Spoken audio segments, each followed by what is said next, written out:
500 morts et le bilan est loin d'être définitif. Le naufrage le week-end dernier au large de Lampedusa d'un bateau transportant près de 500 migrants en provenance de Libye est une véritable tragédie. C'est loin d'être la première, malheureusement, des milliers de personnes périssant aux portes de l'Europe chaque année.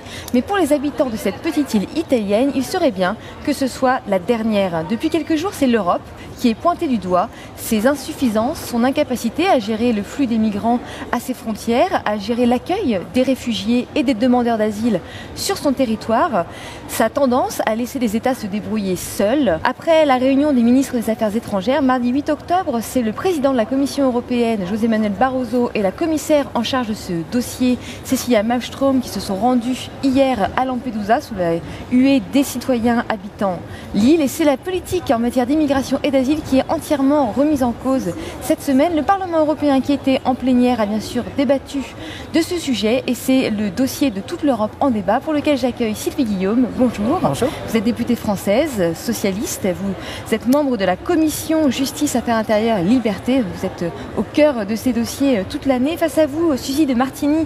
Bonjour. Bonjour à vous. Vous êtes députée italienne, membre du groupe des conservateurs et réformistes européens.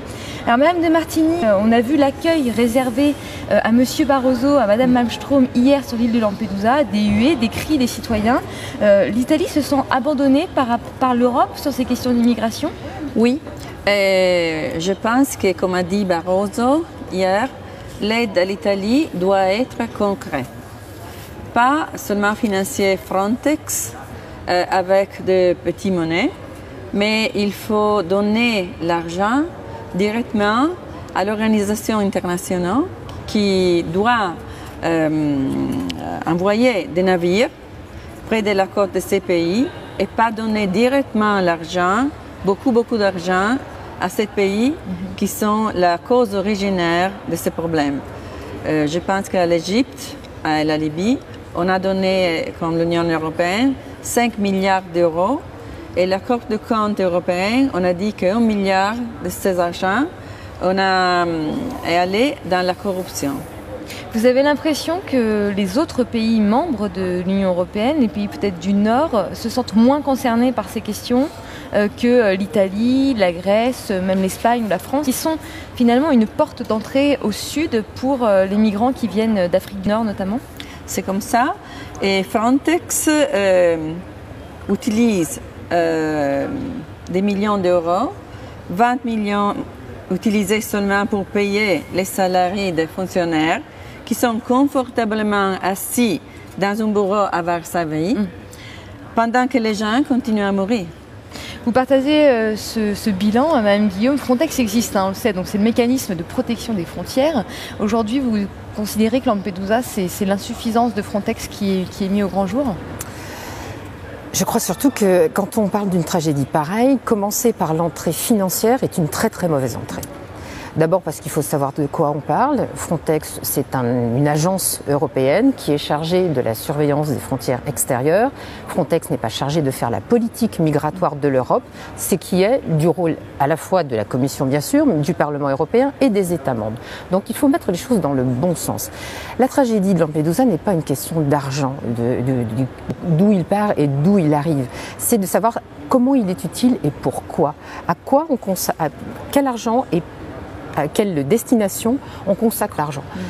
Dans les pays d'origine des migrants, pour faire en sorte que les voies légales et régulières de migration soient favorisées par rapport aux voies irrégulières qui sont des routes extrêmement dangereuses qui sont maîtrisées par des passeurs et donc par des criminels, et de savoir également où l'argent arrive et comment il arrive et pourquoi dans les pays où les migrants arrivent eux-mêmes, qu'ils soient demandeurs d'asile ou migrants économiques. Donc en fait, ce qu'il faut revoir maintenant, au-delà des déclarations de compassion, attristées, et je partage l'horreur de ce qui s'est passé à Lampedusa, au large de Lampedusa, encore cette fois-ci, mais malheureusement, vous l'avez dit, ça n'est pas la première fois, et je crains malheureusement que si on ne change pas les choses, ce ne soit pas la dernière fois.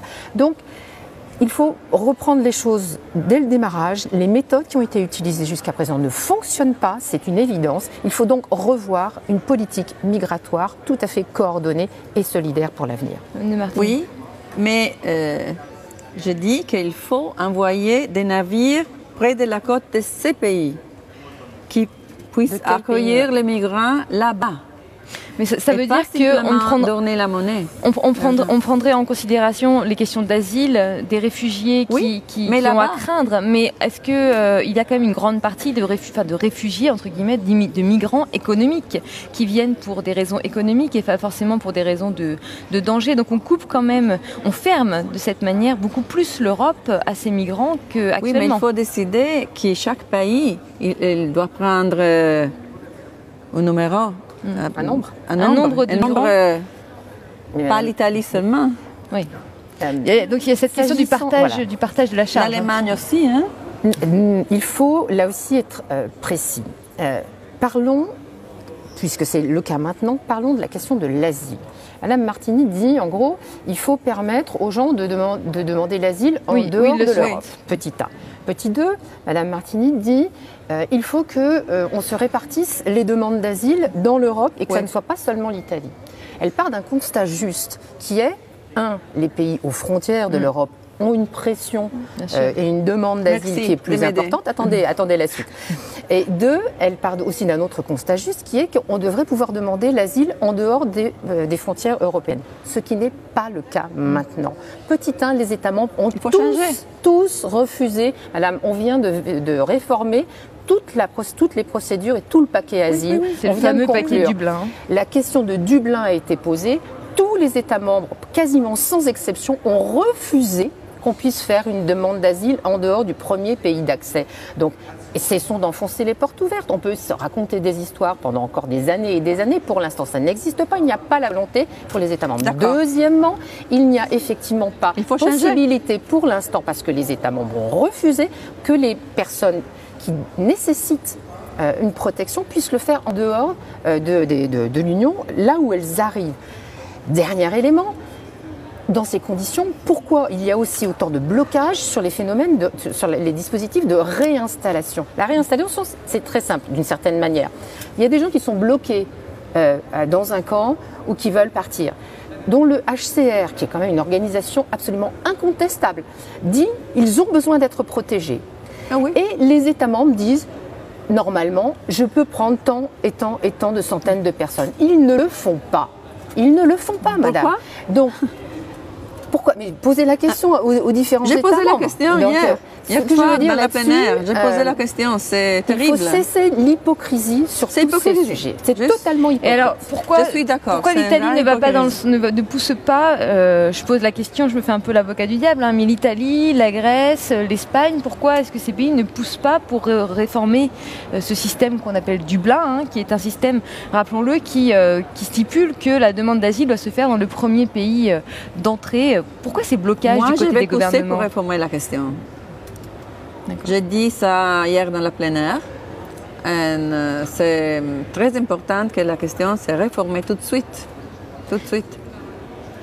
Mais il y a tout de même des demandes d'asile, on voit les chiffres sur Eurostat régulièrement, il y a également des demandes d'asile qui se font dans des pays autres, c'est-à-dire que le partage ne se fait pas seulement entre la Grèce et l'Italie, on a également des demandes d'asile pris en charge. Le problème, c'est pas seulement pour le Parlement, le problème c'est pour la Commission et le Conseil. Alors le Conseil doit faire quelque chose. Le message cependant qui risque de passer, c'est de dire aujourd'hui il faut protéger l'Italie de l'arrivée des flux de migrants, mais on a une difficile prise en charge du cas humain dans ce cas-là. Non, il ne faut pas protéger l'Italie, il faut protéger la vie humaine et les migrants. Ce n'est pas seulement pour protéger l'Italie, c'est pour protéger les gens qui ne doivent pas mourir pour devenir européens. Ça, c'est la question. On va quand même vers un système qui va certainement être plus de fermer, en tout cas d'empêcher ces migrants d'approcher les côtes. Et la prise de danger, elle existera toujours au départ du pays. La question de la dangerosité des routes, je l'ai évoquée tout à l'heure, elle est tout à fait réelle. Et moi, l'explication que je donne à cela, mais je n'ai pas le temps de le développer dans si peu de temps, c'est que plus les routes migratoires légales, c'est-à-dire la possibilité pour les États membres de faire coïncider leurs demandes et le besoin des gens de migrer. La migration a toujours existé depuis des siècles et elle continuera d'exister. La question, c'est de savoir comment on fait coïncider les besoins des uns et des autres. Donc tant qu'il n'y aura pas un règlement plus partagée, plus solidaire de ces voies de migration légale, on favorisera la migration irrégulière et donc la mort de gens en Méditerranée notamment, ou bien à la frontière gréco-turque jusqu'à il y a peu de temps. Ça, c'est une chose. La deuxième chose, c'est que je crois qu'il faut considérer cette question au-delà de tuyaux d'orgue ou de petites législations ou de législations tout court qui ne s'articulent pas. C'est très important de travailler sur les travailleurs saisonniers, c'est très important de travailler sur la question du contrat de travail et de séjour unique. Il y a tout un tas de législations en matière migratoire qui existent, mais elles n'ont pas de coordination, elles ne sont pas vues de façon générale. Et donc je crois que c'est ça qu'il faut revoir, à la fois les questions de développement, qu'est-ce qui empêche les gens de partir, comment un certain nombre de pays qui finalement poussent leurs ressortissants à l'exil, comment on peut aider ces pays à se reconstruire et comment on fait aussi, pour les routes j'en ai parlé, et comment on fait également que l'accueil des personnes est effectivement coordonné. Dernier mot s'il vous plaît, parce que s'agissant des personnes de Syrie, il faut aussi avoir en tête, et moi j'ai rencontré des réfugiés syriens encore il y a 2 jours, leur déplacement, leur demande de protection, c'est une protection temporaire. C'est-à-dire que beaucoup d'entre eux cherchant de protection maintenant, on en a besoin maintenant, et ça ne veut pas dire qu'ils abandonnent l'idée d'aller reconstruire l'autre Syrie, la Syrie d'après. Mais ce ne sont pas seulement de la Syrie, sont du Mali, de la Somalie, de l'Égypte, Madame parlait de la Syrie tout à l'heure. Bien de toute l'Afrique. Alors je pense qu'il ne faut pas plus donner l'argent à ces pays qui vont dans la corruption. Alors je dis encore qu'il faut envoyer des navires près de la côte. Ça, c'est la solution. Et décider là-bas, et aider là-bas. Alors, les gens ne veulent pas mourir dans de petits bateaux, mais avec de grands navires. Et vous pensez que les citoyens européens qui vont, qui votent, qui s'expriment aussi dans les élections européennes, vont être plus rassurés si l'Europe envoie des navires chercher des migrants que si elle les accueille une fois arrivés sur place? Je pense que oui. Parce que là-bas, il faut décider qui sont les migrants, qui sont les terroristes. Parce qu'entre les migrants, il y a aussi des terroristes, vous savez. Mais là, on parle essentiellement... Il ne faut pas aider les terroristes. On parle essentiellement d'asile et de refuge, des réfugiés. Et on sait bien, pour avoir déjà discuté de ce sujet et avoir lu pas mal de choses, on voit bien que souvent les demandeurs d'asile et réfugiés sont en danger dans leur propre pays. Donc comment s'assurer que leur pays leur permette finalement aussi, en coordination, en collaboration avec l'Europe, de bénéficier d'une protection alors qu'ils les mettent eux-mêmes en danger. Enfin voilà, c'est un peu une situation ambiguë pour ces demandeurs d'asile qui fuient en général leur pays. Comment pourraient-ils faire confiance à leur propre pays pour les envoyer en Europe? Je pense qu'il faut négocier avec ce pays et les conseils doivent faire ça. Et vous êtes, d'un point de vue économique, la migration économique, plutôt pour un système du type canadien, c'est-à-dire qu'on définit des besoins et ensuite on accorde un nombre de... Je pense que le système canadien, c'est le meilleur. Parce qu'il va décider quelle est la nécessité du pays pour les différentes professionnalités. Alors je pense qu'il faut suivre le système canadien.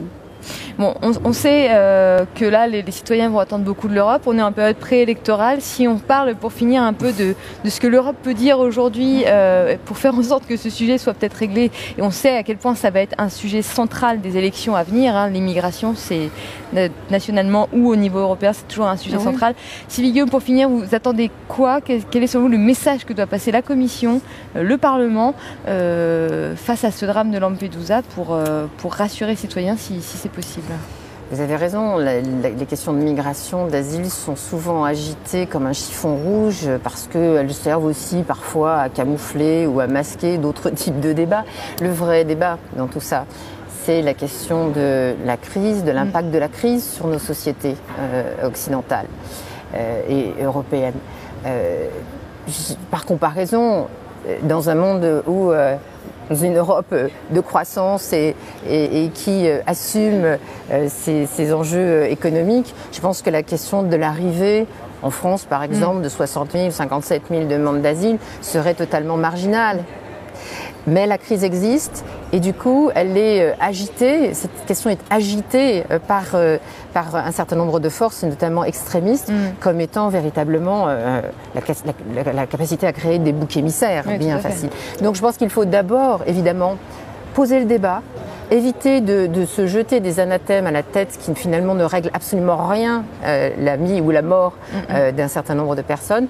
Poser le débat, regarder les choses en face, arrêter de raconter n'importe quelle bêtise sur le sujet et argumenter posément avec vraiment à la fois des chiffres, des propositions qui permettent de rassurer à la fois les personnes concernées, mais aussi rassurer les citoyens européens. L'Europe est un pays, un continent qui vieillit. Oui. Et qui aura besoin aussi de forces vives à l'avenir. Oui. Donc il faut organiser cela tranquillement, sans anathème et surtout en ne faisant pas des boucs émissaires faciles. Oui, Martini. Mais aussi, je dis encore qu'il ne faut pas utiliser la monnaie, 20 millions, pour payer les salaires des fonctionnaires qui sont confortablement assis dans un bureau à Varsovie. Madame, pendant que les gens continuent à mourir. Vous avez dit tout à l'heure cela. Il faut utiliser la monnaie différemment. Je ne veux pas me fâcher avec vous à la fin de ce débat, mais je ne peux pas vous laisser dire une chose pareille. Moi, je suis allée à Varsovie, regarder, voir où est installé Frontex.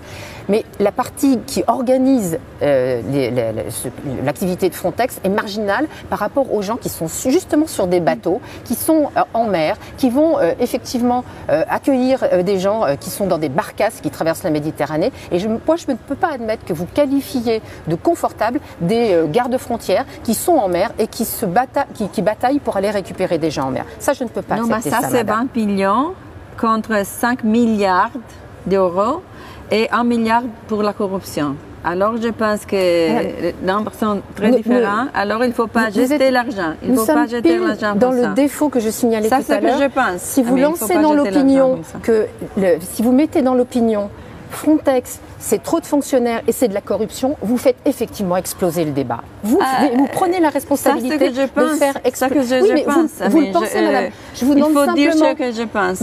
Vous avez parfaitement le droit de dire ce que vous pensez. Vous avez parfaitement le droit de dire ce que vous pensez, madame. Je signale simplement que accoler Frontex, fonctionnaires grassement payés, plus corruption, par rapport à un débat sur l'immigration, ça n'est pas très responsable. Je suis désolée. Ça, c'est vrai.